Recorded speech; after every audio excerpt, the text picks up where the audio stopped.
channel. I'm Gwen, and today is the first episode of Gwen Say It All. So basically, I will talk about my journey from 5 years ago when I first came to Canada. I was originally from Vietnam, and during the past 5 years, I realized that I've been changing a lot in a good way, and I want to note down some of my reflection in life during the past 5 years. And I think this is a good way to, have a diary of what has been going on with my life.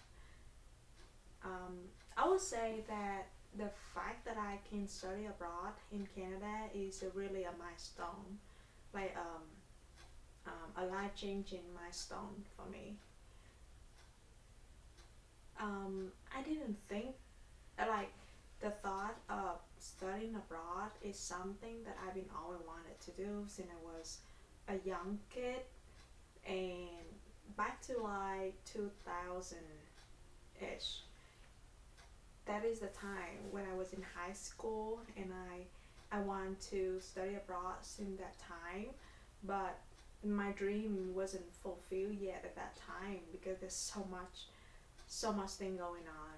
There's so many factors when it came to, from a developing country to go all the way and study in a developed country like Canada, USA. It's just a lot of financial aspect is huge, is a big factor. So I couldn't make it until I was like 29 years old. So, but I'm glad I'm here because after spending some time living here, I started to realize how much better off I am. Not just financial means, but it also about personal growth and like life experience. So now when I look, like when I was back in Vietnam 5 years ago, I usually look up to a certain people because I feel like they're way better than me. They were so successful. They were just really seem like to have it all. Like they know what they want in life. They know what they gonna do and gonna say. They just know everything, how to do it. Meanwhile, I was just like trying to figure out what to do with my life. And now after 5 years of living here, I feel like I just really have a greater self-awareness.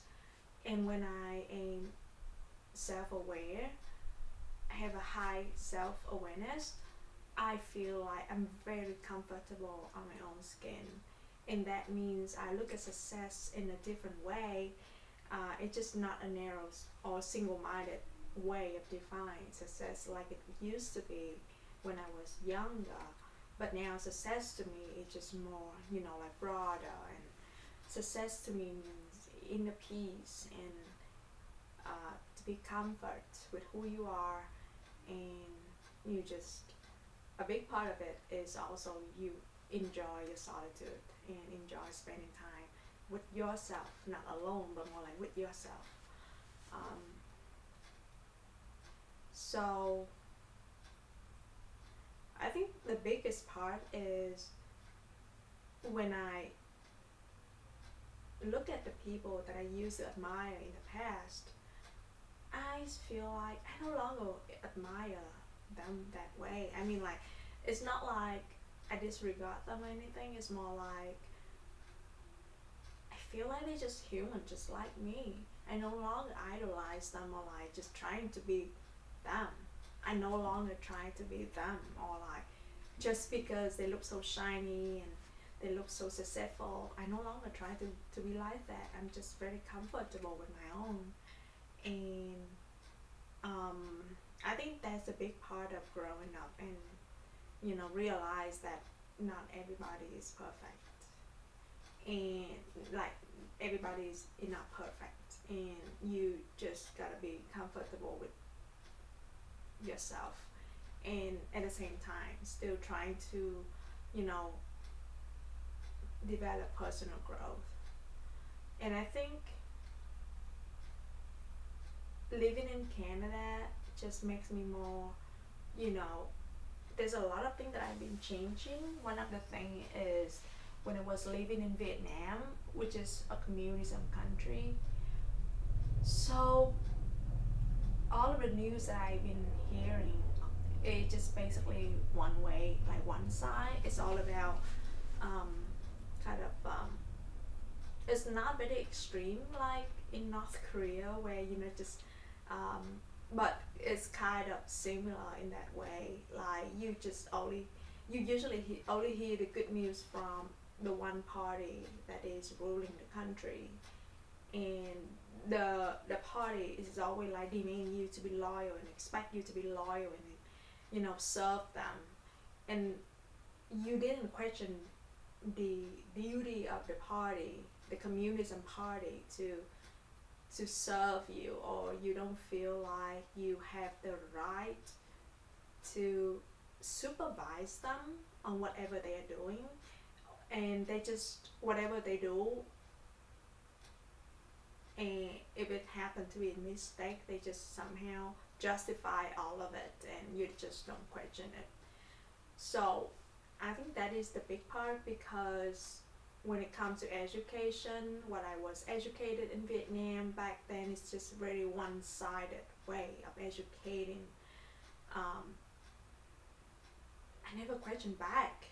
I remember growing up since like middle school to high school, I don't question back the authority or like the teacher or anything who teach me things. I just accept it for what it is. Like it was like I was told to accept it because they are at authority. People is always right. So we don't question back because we have a kind of idiom saying um, like the older people, the more experienced people is always right. And that's why I didn't develop much critical thinking.